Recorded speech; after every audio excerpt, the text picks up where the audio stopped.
a choice right now, between fear and love. It's just a rock. Out of the dark night of ignorance and into the shining light of truth. Expounding reality. A population of citizens capable of critical thinking. We don't see things as they are, we see them as we are. There's a level of reality where everything dissolves into an ocean of energy. We empower our experience by insisting on our authenticity. That's very profound. Very. Expanding reality.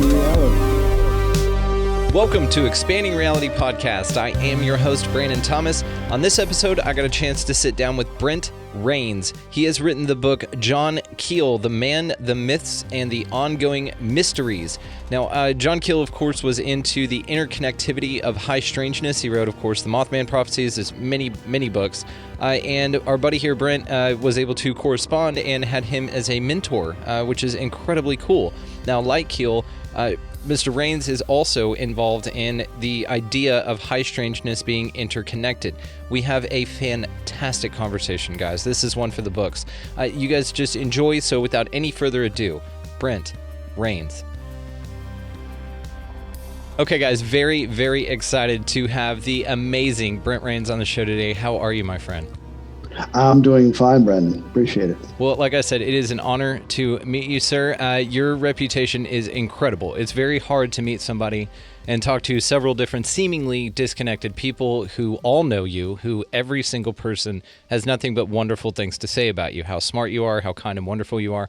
So how do you cultivate a reputation like that straight out the gate? Let's just find that out. Oh, okay. Well, I've let them know that the checks will be in the mail, and see, this is part of your charm. This is part of it right here. I just do the best I can and try to, be open about my research and try to network with others and build that reputation of being someone, other people can count on and not, get all blown up about, my opinion is right and nobody else's counts, Thank you. Yeah. This is supposed to be about open and honest research and investigations and looking for answers. When you think you got the answer, that's probably when you better back up and re-examine your facts, Yes. Because this is a very complex phenomenon, and it's got so many different mixed elements in it. And, in the beginning, I read, I was 14 years old, just read Flying Saucers Serious Business by Frank Edwards. And I thought, I know the answer. It's probably extraterrestrial if it's anything nuts and bolts. And then after a couple of years reading, writings of other authors like John Keel and Brad Steiger and Jacques Vallée, the French scientist, I realized, okay, there's other alternative possibilities. And so I got to open up a wider range of exploration here. And there's a lot of high strange crossover phenomena that occurs to experiences. And ufology in general has had to re-examine their motives over the years. I mean, like the repeater phenomena was considered the kiss of death by the Air Force and Dr. J. Allen Hynek and NICAP, the National Investigations Committee, one of the aerial phenomena, one of the major organizations that we had, civilian organizations that was started up back in 1956. And, if you had seen more than one UFO, they were considered, well, you probably are someone that's UFO should be a once in a lifetime event. That should not be something that you, have a series of experiences. And so they were kind of shoved off to the side and discredited, because they thought, well, they're probably seeing lightning bugs or satellites or, misidentifying natural phenomena. And it turns out, thanks to various researchers over the years, like John Keel and Vallée and everyone, and then of course we had Bud Hopkins investigating the abduction phenomena and coming up with what Keel had really discovered in his own investigations years earlier, but had been pretty much ignored. Hopkins had a gentler version. He didn't get necessarily into some of the high strange areas that Keel did, so he became a little more accepted in the field of ufology. And so anyway, I went through what a lot of people go through when they first enter the field, and that's tunnel vision focus, where they're just looking for one thing, and you can end up being where that's the only thing you look for. And so thanks to those writers who kind of caught my attention. I was still young enough to work through things, not, I had a young mind and could be a little open-minded. I still struggle with things. It's hard to wrap your mind around some of this stuff, but I think there's some insight and wisdom that comes with age, though, man. You've had the time to look at the phenomena, and you've had the time to look at it through multiple vantage points. And I think the fact that you were so influenced by Steiger, by Vallée, especially Keel, and we'll talk about that in a minute, it says to the point of that you got beyond the nuts and bolts pretty early on. I mean, you were considered a ufologist by the age of 14, and by 17 you were communicating with Keel. So it's interesting to me how you hit on like 12 levels ahead of where most people start. And there's people I still talk to that have been looking at the phenomena for decades, and they still are hardline nuts and bolts. It's coming from this specific star system. They may have changed their minds on the star system, but that's where they, have planted their flag, and that's fine. I think, like you, I do tend to think that it definitely goes beyond it, especially with all the ancillary high strangeness phenomena associated with it. Also something I want to get to here in a minute. But so you and I met through me getting a hold, or Barbara and Lynn actually getting a hold of me, and they wrote the book Convergence. I read your section in there on it, and then contacted you immediately. I was like, I have got to talk to this guy. And again, it's just like with them, both of them, with Bob Davis, with everybody that I've talked to, love you. So like I said, I'm looking forward to this. This has been a special one for me. So your book, though, John Keel, The Man, the Myths, and the Ongoing Mysteries, is awesome. You sent me a copy of it, and it is very well written. The things that you cover in there are incredible. It's the scope, the high strangeness scope, which is what I'm really excited to talk to you about. So how did you get involved with Barbara and Lynn specifically? Okay, well, a few years ago, I guess about 2016, I was doing an interview because I have my online monthly magazine, Alternate Perceptions, and, it comes out once a month on the first of each month. And I do one or two interviews with fellow researchers, experiencers, for each issue. And I did an interview with Ray Hernandez. And of course, I was already interested in the whole UFO contact experiencer phenomenon. And anyway, I had read about him, so I arranged an interview, and he was telling about his organization, which was doing an extensive survey of experiencers. And I looked at the survey. It had hundreds of questions, and my survey instrument was much briefer, but I had all the various high strange crossover type questions, but his was far more extensive, and he had all these PhD people and such working on it. So anyway, he invited me to attend one of his Zoom meetings, and I did, and then he invited me another one, and pretty soon I knew I was going to be working with them instead of being a lone wolf like I had been, pretty much. So, and that's how I met Barbara, Lynn, and Bob, and some others, that worked in the organization. And of course, each time I made a connection, I'd pull them in and interview them in my magazine, as you're doing with me right now. Yeah. I read about you, contacted you, and here we are. Yes, networking is wonderful stuff. It's so cool. And to the Soul Tribe element of it, Alternate Perceptions was a name that I shopped for this show. That was one that those specific two-word combination was one that I wrote down for this show before I settled on, before Expanding Reality was obviously the pick. So that's pretty cool. We kind of coalesce in that way. I would have found your publication, though, and probably just gone with something else after that. But so the work that you do is incredible, man. Like I said, you're so thorough. The research that you do is fantastic. So tell me how your book came about. Well, I I didn't intend initially to write about a book about Keel, but it just dawned on me a few years back that I was so heavily influenced, I would write one. I was actually intending to just write a brief one, and I contacted a person who published books, and they wanted it bigger. So I thought, well, instead of just being a bio, I'm going to also interview other people who knew Keel and use some of my own case evidence and expand it to the ongoing mysteries, not just what Keel reported, but show that what he reported is still out there, and we need to further look into it, research, and investigate it. And so I presented it to this person, and then they told me, well, they weren't doing that now. So then I presented it to Rosemary Guiley, who did a very thorough editing job. And in fact, she encouraged me to, she knew Keel, and she contributed a foreword. And I interviewed her about Keel, and she suggested some other people that I interviewed, like Michael Grosso.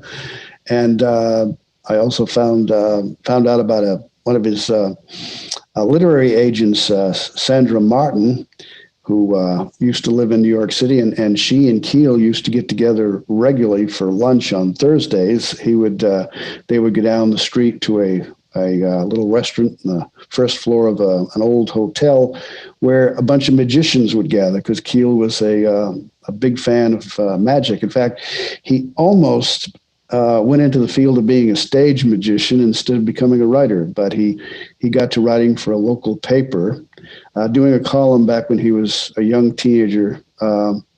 Might have started when he was about 12, called "Scraping the Keel," and the editor of this paper, he liked Keel's writings so well that he paid him like $2 a month for, back then that was probably pretty good pay. Probably. And then he decided, when he was 17, with 75 cents in his pocket, he hitchhiked his way to New York City and got a room, I think near Times Square, and started writing for magazines, writing for radio stations, and things, and just continued on writing. Yeah. And then, God, man, the books that dude has put out. So for my audience that doesn't know John Keel very well, do you mind just summing him up just a little bit for everybody out here, and then we'll move on?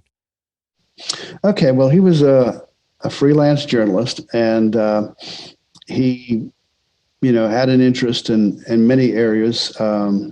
It's kind of hard to sum the guy up because of so many moving parts, That's why I was going to have you do it. But he thought that going to the Big Apple, New York City, that was where there were a lot of publishing houses and editors and such, and he, that was the best place to be. He didn't want to stay where he was being raised in upstate New York, where there was just the his family wanted him to be join the farm, and help with the cattle and farming activities. And he wanted to be a writer. So he did that, and he got pretty successful at it. And then during the Korean War, I think it was 1951, he was born in 1930, by the way. In 1951, he got drafted, and they sent him to Frankfurt, Germany, where they had this Armed Forces radio broadcasting station, and they put him to work there. And he did a regular program about travel in Europe and such. And he actually did various programs that showed his interest in going to Egypt and spending the night in the Great Pyramid there, and doing a live broadcast. I think, lights out, here I am. And also he had Frankenstein's castle over in Germany. He he set it up where this guy went out with a microphone and was giving a live report of being outside the castle one night. Unbeknownst to him, as he's describing the details of the castle and such and the history, someone snuck up on him to scare him, live. And anyway, this is where he got interested in going to different countries. For a while, after he got out of the service in 1954, he was a radio correspondent in various countries, and Germany and Paris and Barcelona, and then in 1954 he trekked off for several months across the countryside there into going through India and Pakistan, ending up in Singapore, and he wrote a series of articles, and then he later turned them into a book called Jadoo, Mysteries of the Orient, which, I didn't even realize till I was reading his, later after reading his first UFO books, that he had written a book back in 1957 where he was actually very skeptical of the occult and various mysteries, and he went over and would find out how they did these tricks, some of these performers that would do these things for the tourists, saying, I have the great power. I can put a blindfold on and I can drive this bicycle through the streets. Yeah. And anyway, he learned a lot of their tricks. But in the process, he also came away realizing that, hey, there are some things that can't be explained.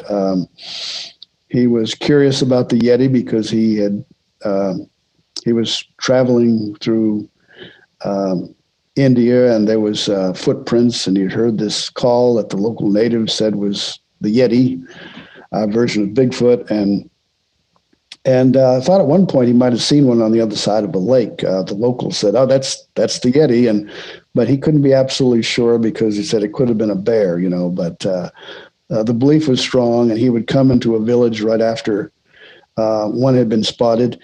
He actually met a priest that he, had been told was this Lama was very, very holy, very psychic, and he had been looking for this guy. And then one day he's hiking, and suddenly this guy comes up to him and introduces himself to him, and it's the guy that Keel had been looking for unsuccessfully.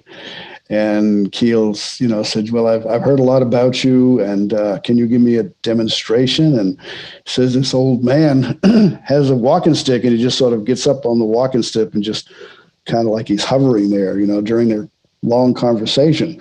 He said he couldn't imagine how strenuous that should have been, Yeah. And meanwhile, he asked him how can you demonstrate your psychic powers? And the guy said, yeah, think of something.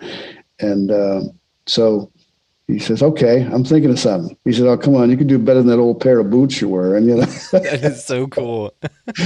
And so then, he says, try something else. So he tried something else. And again, he was correct, And again, I think he admonished him saying, hey, you can do better than that. And so anyway, finally, Keel asked him, can you teach me how to do this? And he'd say, oh, this takes years. But he can say, I can give you a kind of an overview. You kind of visualize or imagine you're going down this long path. And as you're going down this path, various things will appear to you. And you pay attention to the things that appear to you, And one time he was in a temple, and this monk was going to, he was, I think, sitting in front of a Buddhist statue, and he was going to call in the spirits. And Keel is sitting there and thinking, okay. And he said, all of a sudden, this wooden little three-legged stool comes out of a dark corner, and it circles him. And Keel bends over and he moves his hands around it, looking for a string, some explanation. And he said, meanwhile, there was some kind of a noise on the roof, and there was a wind blew out a candle, and then the stool scurried back to another corner. After which he, the session was over, and he went over and examined the stool, and he could find no explanation for, how that was done. And Keel by this time was, pretty good at magic. When he would go different places, he would often entertain the locals and kids, by doing card tricks and such, and making a key disappear or whatever, And so anyway,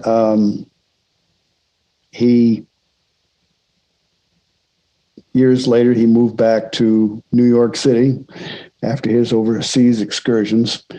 And during the 1966 wave of UFO activity that occurred, he just thought he'd like to look into that, because when he was in Egypt, he saw a disc-shaped domed object in 1954, and he knew they were real. He visited the Pentagon. He was going to write a big article for Playboy, but Dr. Hynek beat him out of it. And of course, Dr. Hynek was, the former Air Force consultant, Project Blue Book. And so anyway, but he had about a 2-hour interview with this Project Blue Book representative. And the guy told him, Mr. Keel, there's nothing to this UFO stuff. It's just a waste of your time. And Keel says, no, I saw one of these things myself. So, you can't tell me that.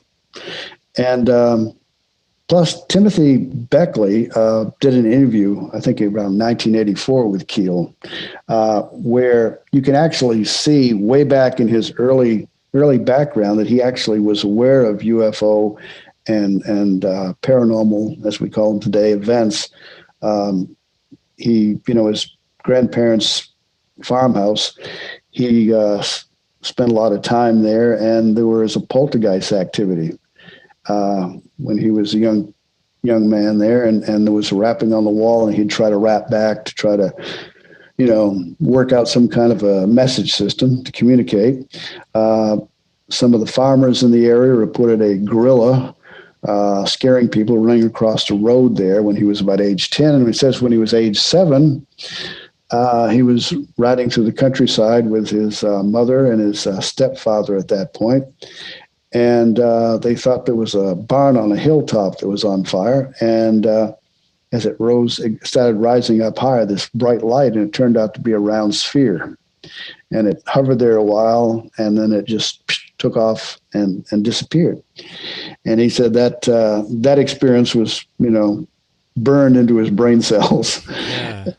And so when this wave of sightings happened in 1966, he had just sold a book and sold about 800,000 copies, and he had some money in his pocket, so he decided he was going to get into investigating UFOs. And like me and a lot of others at the beginning, he thought it's ET, and after about a year of looking into it and traveling around and talking with a lot of people, he decided it was a little more complex. And I think that his experience earlier with, the UFO and the paranormal stuff, and even the gorilla, which was, helped to clue him in, and of course his experiences over in the East. Yeah, nothing like a giant gorilla to shake your perceptions a little bit. Now, I want to get into why Keel felt the way that he did, and the conclusion that you've come to, and the one that I'm a little bit on board with as well. But I want to talk about how you and Keel used to correspond. So what I like about your early interaction was you started to reach out and you wanted to know about UFOs. And he wrote you back encouraging you to instead familiarize yourself with the medical and psychiatric studies instead before you started UFOs. So was that significant?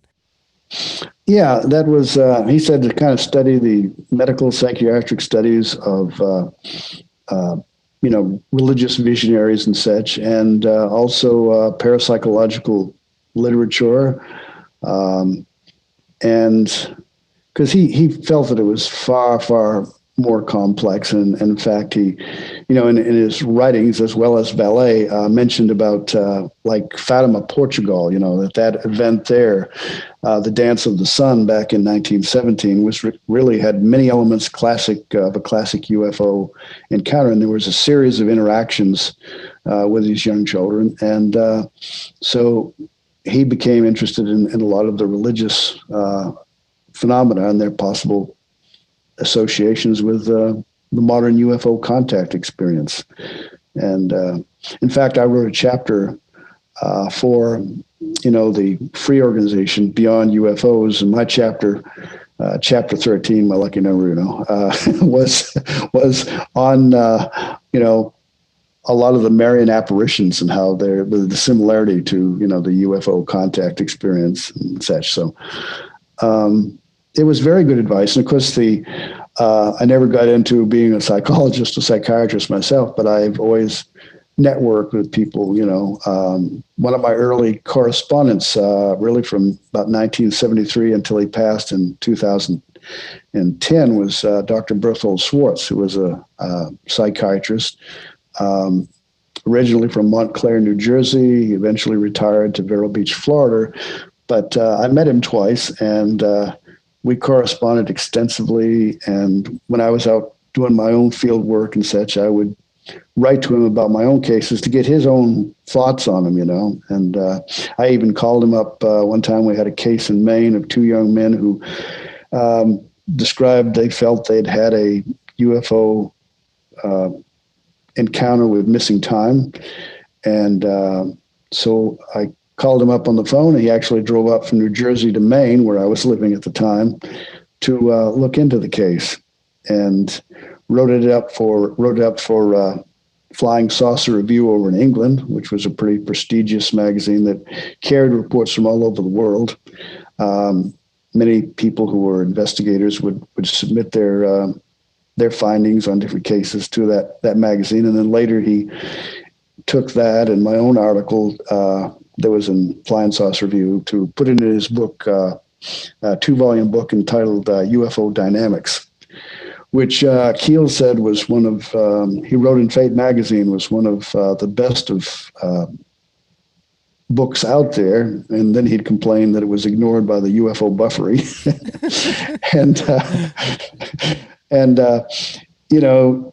Dr. Schwartz actually was brought into the field by John Keel because in 1968, Dr. Schwartz, whose interest was really in parapsychology, he wrote an article from a medical journal, and it was on 4 cases that he had come across of people claiming to have seen UFOs.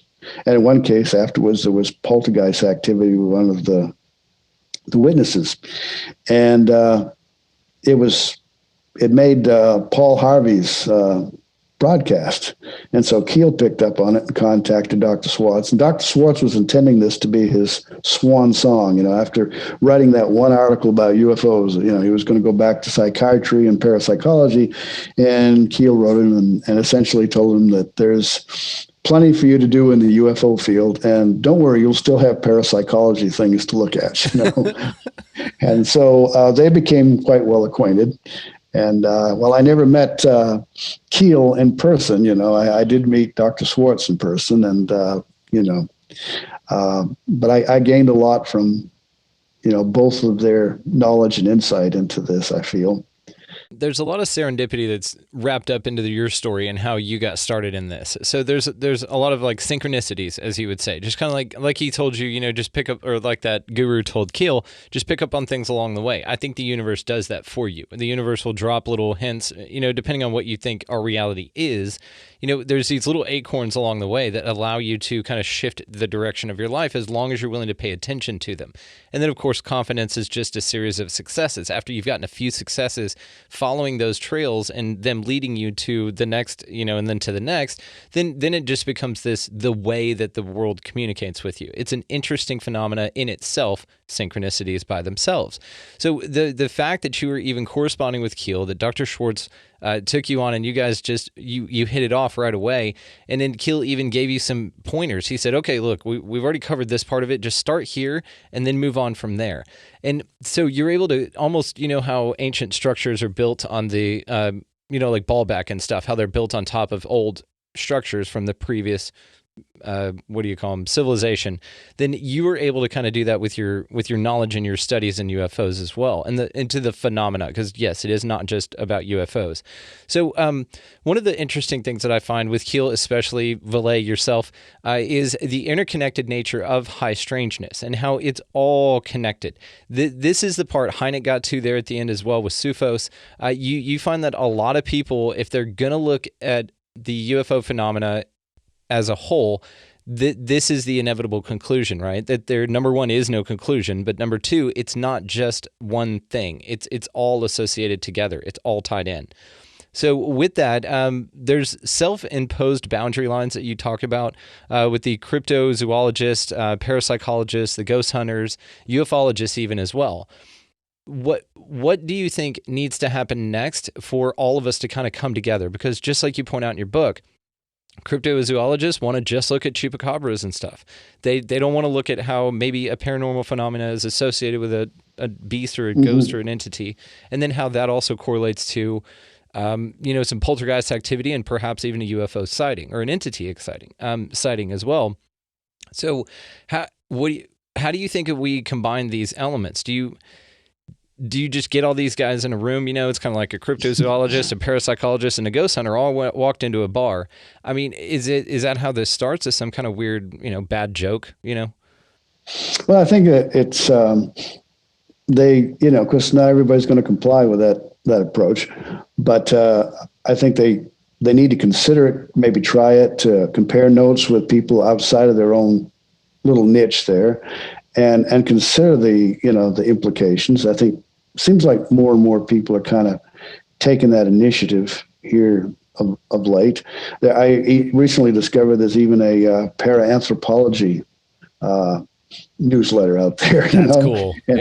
And just to have these multidisciplinary kind of exchanges, compare notes, and kind of be like an anthropologist or a social scientist, a mythologist, a folklorist, and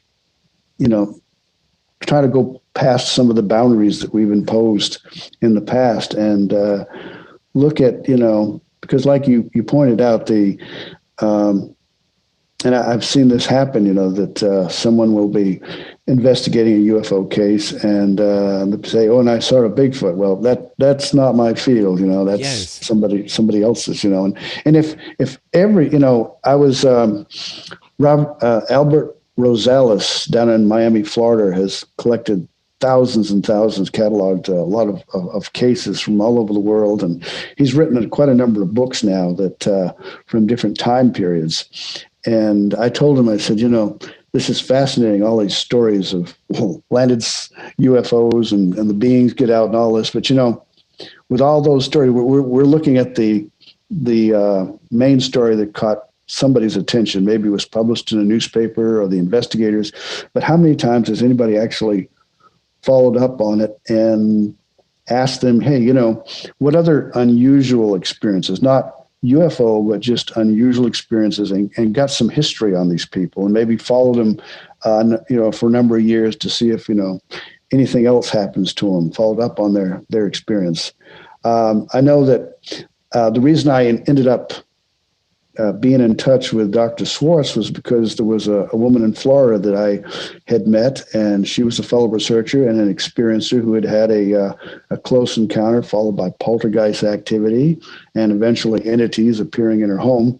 And she had written to John Keel and Dr. Swartz, and so she was the one who actually put me in touch with Dr. Swartz. It was, a fellow researcher and experiencer. And at the time I met her, I was in the Navy. My ship was home ported, a destroyer escort at Mayport, Florida. And her husband was actually in the Navy, and she lived right on base. I remembered before I went into the service that I had corresponded with someone in that area, but I had no idea that she had a P.O. box in another city, but actually she was right there on the base I was. So, talk about serendipity or synchronicity. I'm thinking I'm in the Navy. I'm not going to have any UFO field work to do, whatever. I'm committed to this. And actually the redirections that happened in my life often put me in places that I probably never would have arrived at and were very deeply meaningful, you know. And so while I was there, the flap of 1973 erupted. I even took a plane out to New Orleans and got with a researcher out there that Ramona, the lady in Mayport, had told me about, Milton Scott, and he drove me over to Pascagoula, and I met Hickson and Parker and visited the site where they said the abduction occurred just 10 days after, you know, it allegedly happened, you know. Damn.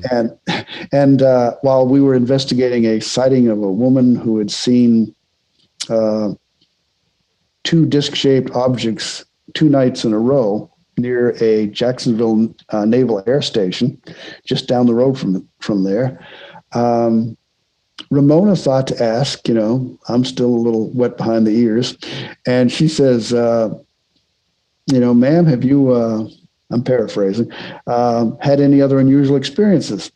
And she says, no. And then it sunk in a while. And she said, well, you know, there was a time, oh, it really scared me. A friend had died, and then suddenly his voice was on the phone and saying he's coming to the house. And I start crying. I say, no, don't come to that. You know, and said it sounded just like him. And then telling about being in a seance, and she saw this apparition. And then there was another story, and it was one right after the other. And so that really made me realize, you know, that you need to ask not just about the UFO, but to open people up about other experiences. Of course, Ramona knew this because she was an experiencer herself. Since childhood, she had had experiences of spirits and such. And then this UFO encounter in 1967, that was just another anomalous rung on the ladder, you know. And then she was able to, thanks to Keel, kind of put together the whole UFO poltergeist thing that happened afterwards. And she wrote to him really to get some, she was concerned because she was having these experiences with balls of light and entities coming into her room, always around 3 o'clock in the morning. And then her son would come into her room. She hadn't said, she said anything to her son. And then suddenly he was describing that there were these dark figures and they were threatening him, you know, and he was scared. So he wanted to come and sleep in her bed that night, you know. He was a young teenager. And anyway, that's how, you know, and it's just so curious how all of these things, like I say, start because you think, oh gosh, I'm way down here and I'm in the Navy and I'm way away from what I really want to do. And of course, as I told you, that would have been in 73 and 74, and it was in 1975 when I got out of the Navy. I was still in out of active duty. I was still going to reserve meetings, but I could travel around the country and interview people. And I went from Maine to Florida, spent most of the summer on the road in 75, and you know, and met a lot of people in different states, Indiana, Ohio, Pennsylvania, and Tennessee, and Florida, and then back to Maine eventually. But of course, as it ended up, I ended up back here in Tennessee. Yeah. I one of the people that I was in contact with, a young lady, had seen a UFO, and also there was a local columnist for a paper who was carrying UFO stories. So I came down here and met him, and anyway, one thing led to another, and got married in late 77, and man, there's people I've met down here that the stories are incredible.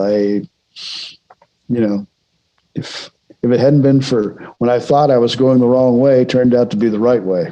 It reminded me of an author who's passed away, and a lot of people don't remember him now. He was a psychic researcher named Harold Sherman, and he wrote a lot of books, which I think I got about 7 on a bookshelf in the next room.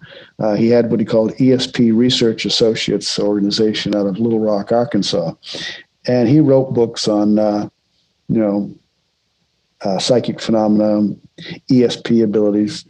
He gave instructions on how to do out of the body experience. He had one or two himself, and he wrote about a lot of people's experiences like that, and a lot of his own experiences, as Barbara and Lynn did with their convergence. And one of the things he'd say was, to focus in your mind what you want to accomplish, because like attracts like in the realm of mind. And so I became so obsessed, I think, with UFOs, I couldn't help but think that maybe, like attracts like. And even when I thought that I was, I'm in the Navy now, I'm going to have to put this UFO thing on hold. Nah, it didn't work out that way at all. I was still quite active, and I don't think it would have been near as exciting if I hadn't gone into the Navy at the time. Well, I do have to say, firstly, thank you for your service. I have a high reverence for folks that join the military, because that's I think one of the bravest things you can do. I don't necessarily always agree with the reason that those resources are utilized, but I do have a high reverence and a separation between the war and the individual. So thank you again, sir, for your service. I honestly, bottom of my heart, appreciate it. Thank you. And you say like attracts like. That's one of my favorite podcasts, actually. There's a guy named Pat Mahan. He runs that one. He has been on the show. We're doing quite a bit. We've got a bunch of big things coming up in the future. His podcast is called Like Attracts Like. See, this is another synchronicity here, brother. Yes, it is. Interesting geographically where you're at. Have you ever heard of an author named Trey Hudson? Yes, the Meadow Project, I think is the book. Yes. I haven't read it yet, but it sounds quite intriguing. And it sounds like maybe the site is down close to Jacksonville, Alabama, which my friend Dr. Dr. Greg Little has included one of his books on Alabama sites. And my family and I went down to follow up on what he'd written. There's a lot of interesting ancient native sites down there that where they used rocks to make walls and round prayer circles and such, or we can only speculate with something. Well, there's even a large stone effigy of a serpent. I think it's like 170 feet long or something, and there's lots of sites. And so I've kind of wondered if maybe, I think that his the activity around his property is they've compared it to the Skinwalker Ranch, is kind of maybe down in that area. And it's interesting about Keel felt a lot of the ancient sites were where a lot of these paranormal and UFO things occurred. And we've kind of been, Greg and I have both been interested in this. Greg, I've known him since I really started Alternate Perceptions as a little newsletter back in 85, and he's been contributing and helping me with that whole effort. In fact, in 93, besides just writing articles, he said, I'll become a co-editor and publisher for you. And we started out with this magazine here. And this was like up to 68 pages. But when we saw that everybody was going to the internet, well, that's where we moved to as well.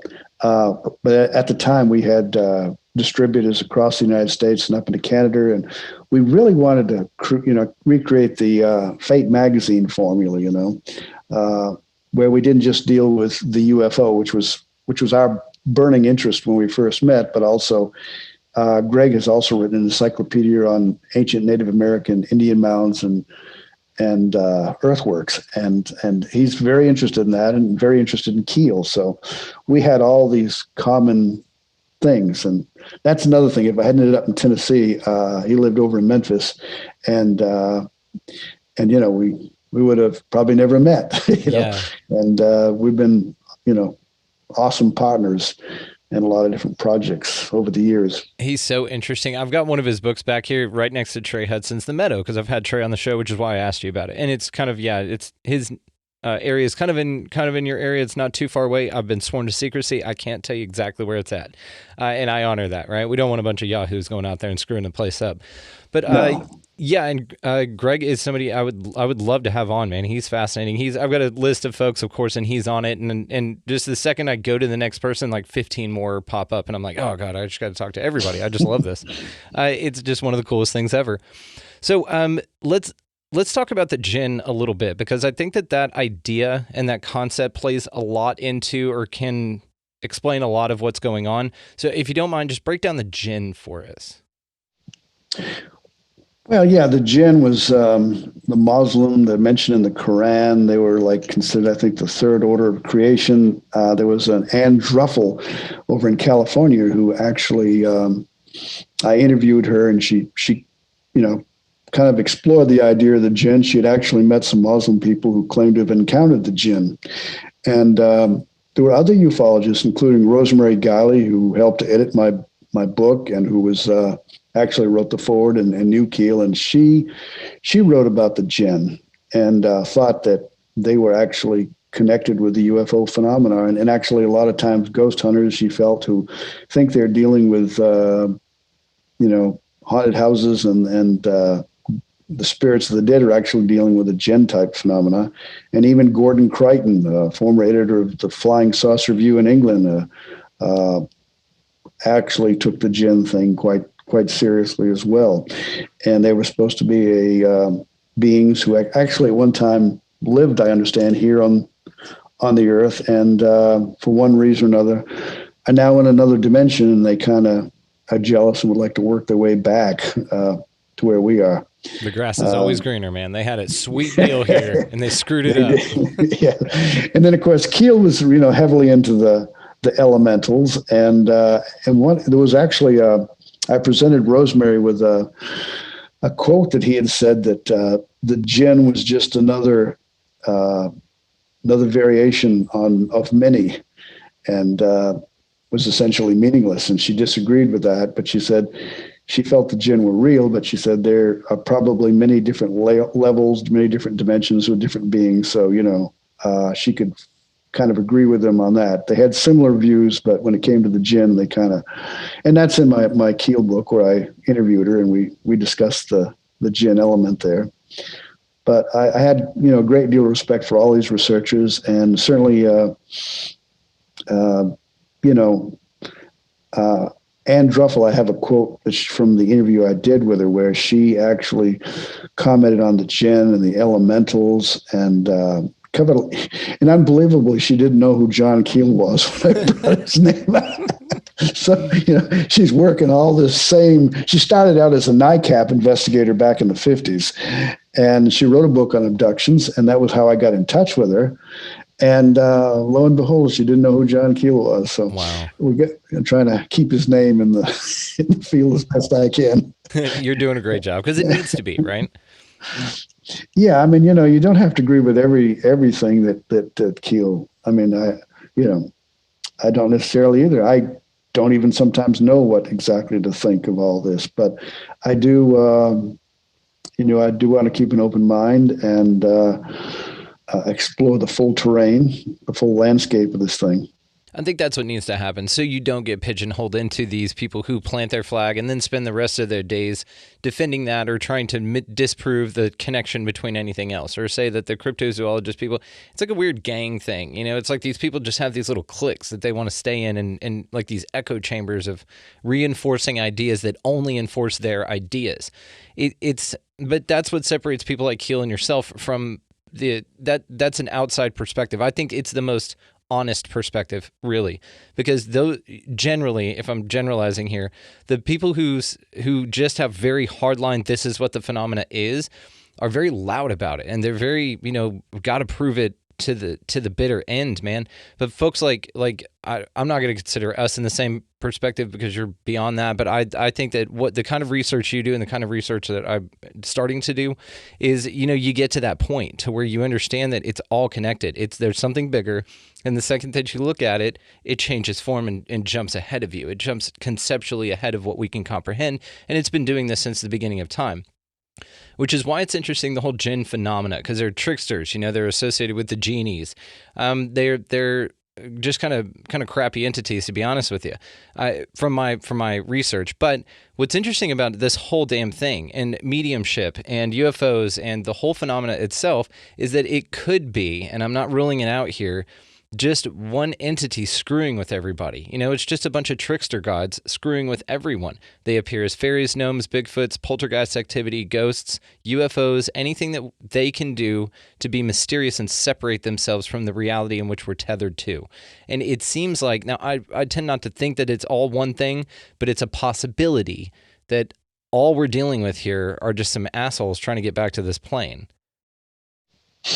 Or it could also be the trickster might actually be a kind of teacher, looking from some Native American point of views that I've heard. In fact, I had consulted with a revered medicine man one time about some of my own experiences, like because I've been in sweat lodges and such and visited some ancient sites, and I had a Indian blanket that I didn't know where it came from in the house here, and as I'm looking at it, saying, you know, where did you come from? I don't recognize you. You're not really from here. And it disappeared before my eyes, and it just slowly, like, it's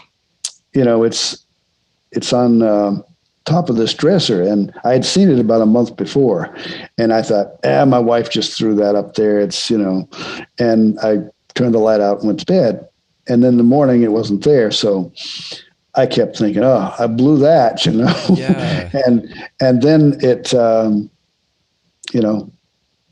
one night I wake up and there it is on top of the dresser and dresser drawers, and it's on the very top. It's folded, I think, a little differently, but it's definitely, I sit up in bed, I had turned on the light. For some reason I woke up and there it is. And I stretch my arms out. I think, okay, go like this. I pinch myself.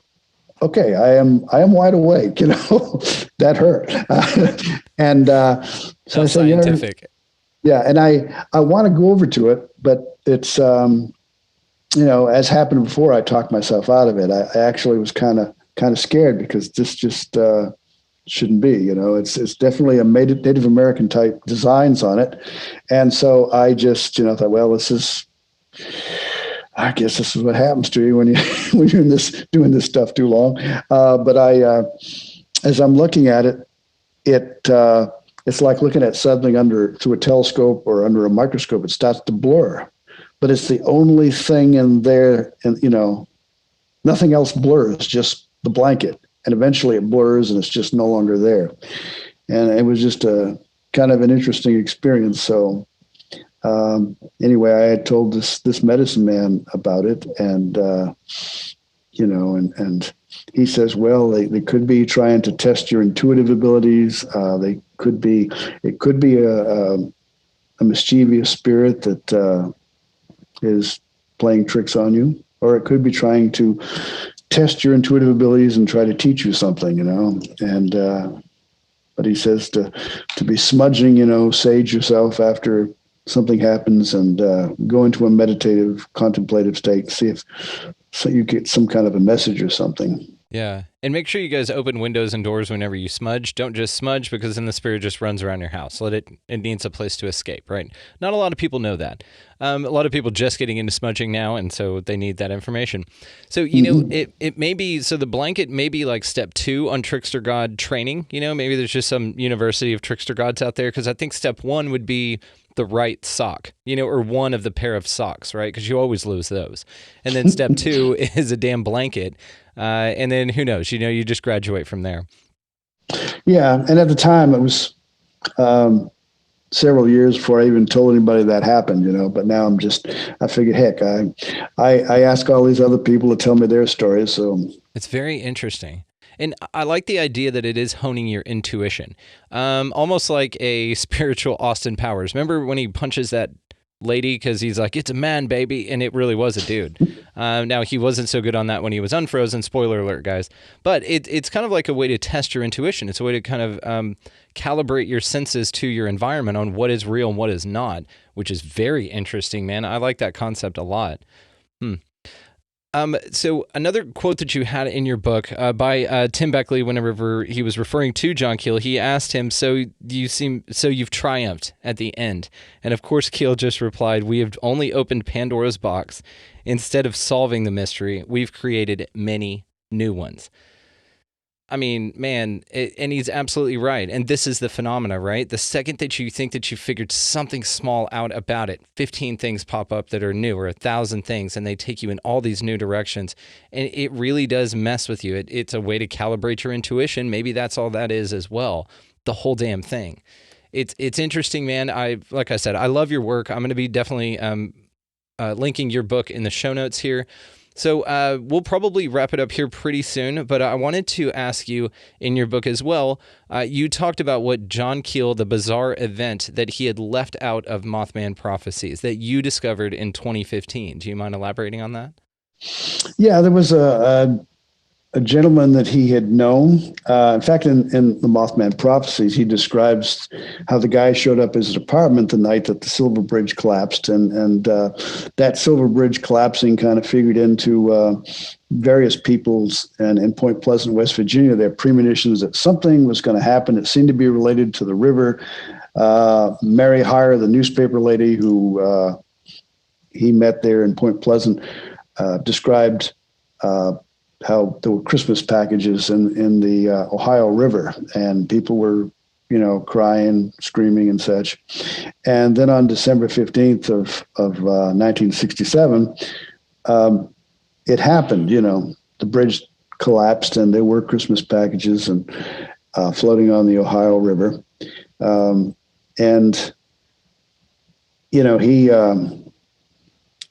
He said that was a very significant event. But the thing was that, and what he didn't put in his book, I'm not sure why he talked about it with different people. And this guy that first time I had heard the story, he was one of the people I was interviewing about Keel for the book. And he shared with me a story that Keel had told, which he sent me the actual letter, a copy of the letter that Keel wrote when he discovered this out. The guy had been a friend of his since, he was best man at his wedding, I think, in 1950. And so he'd known him a number of years, but he hadn't seen him in a while. And suddenly he shows up at his apartment, he's sitting there, and got the TV on, and suddenly the news comes out about the bridge collapse on the Ohio. And it's startling to Keel, and he's upset, and this is confirmation that these people having these experiences, these dreams, it was building up to this, and he was upset that the intelligence didn't reveal the exact details, so that maybe somebody could have done something to prevent it, and so he saw that as very negative. But anyway, this friend was there, and they conversed. They got, it'd been, I think, several years before they'd been in touch, and they even stepped out to go have lunch and afterwards, and maybe that was actually before. And then they went to a Jim Moseley talk somewhere in Manhattan there. And I tried to get with people. I mean, this was back in, 1967. And, a lot of those people are gone. I thought, every time somebody gets together and does a talk, there's pictures, Well, of course, a few years later, I think over 2 years later, Keel writes in this letter to this guy who was in the apartment that night and said, yeah, he was a big, tall guy, had a powerful handshake,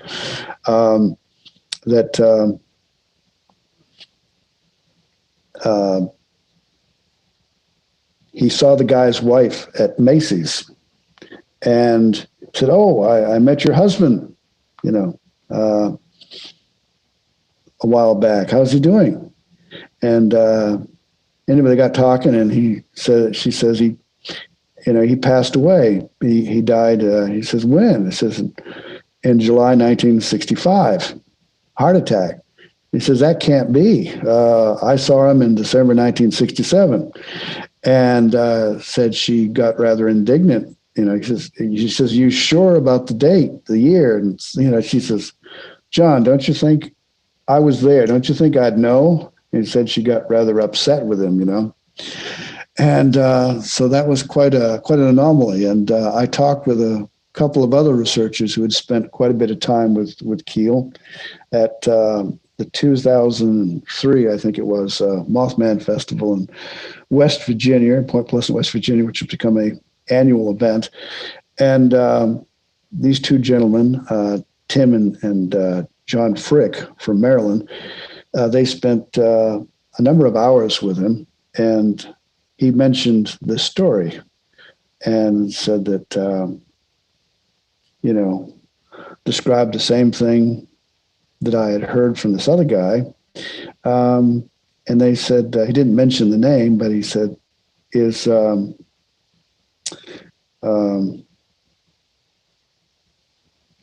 see. What do you think about that, John? And his response was that it hurts my head too much to think about it very much at all. That was just something that had been keeping him awake a number of nights. And that was Keel's response to it. Now, for a lot of people, there was this very negative thing, but then a person comes back from the dead and is so physical and has this guy's memories and is just as physical as you or I. That really blew his mind. And, for a lot of people, that would have just been a very deeply spiritual and positive paranormal event. But for Keel, it was, he had difficulty with it because he was thinking ultra-terrestrials, they can imitate our voices, they can imitate our appearances. And he'd often described himself as a lifelong atheist, although he would tell friends that, well, just to be on the safe side, I'll call myself an agnostic, really. But so I asked him once when we were talking on the phone, I says, what do you think about the Marian apparitions? What about angels and such? And he says, well, those always turn sour in the end. So he didn't really give him a real positive spin.